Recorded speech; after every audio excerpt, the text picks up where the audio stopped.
music is able to do that. To connect, to heal, to inspire.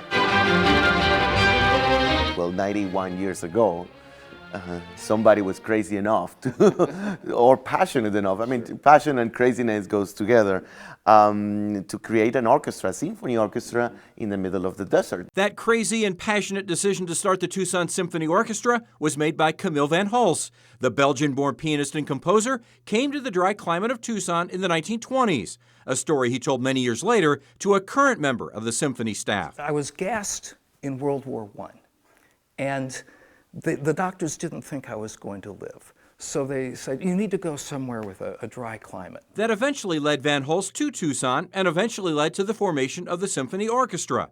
Its first concert, under the direction of Van Hulst, was on January 13, 1929. The symphony performed at Tucson High to favorable reviews. The small group of musicians were volunteers.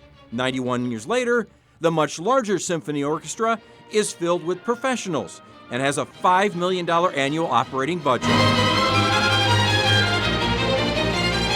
The current conductor and music director is Juan Luis Gomez, who admits to sometimes feeling the pressure of those 9 decades. I feel lucky, but also you feel those 91 years in your shoulders, you know, and that's exciting. I take that as an incredible privilege and honor. Venezuelan-born, Gomez has been music director and conductor of the TSO since 2016. He led a rebirth of sorts for the symphony orchestra. The quality of the orchestra itself has grown in very clear and obvious ways since the moment he took the podium for the first time with this orchestra. Jose Luis is not only proud of the direction he's taken the orchestra, but also proud of the education programs the TSO sponsors, especially the Young Composers Program. He takes pride in the Symphony Orchestra's place in the community and the great response and support Tucsonans give the TSO. It is a town that breathes art, from the museum, from the theater company, from all the live music that is downtown in Hotel Congress, at the Rialto, at the Fox Theater.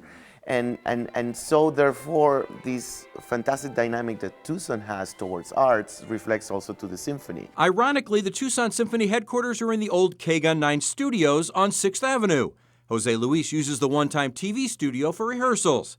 It's easy to see why he won first prize in the prestigious International Conductors Competition in Frankfurt in 2010. So you have, as you look at this, you have a global idea. When you're sitting in one desk, you're listening to yourself, listening to each other, right, looking at your part, but you don't see this perspective. So the conductor gets to see the perspective in order to convey those, ideas, all of those ideas together. It's very nuanced. It's your hands, it's your face.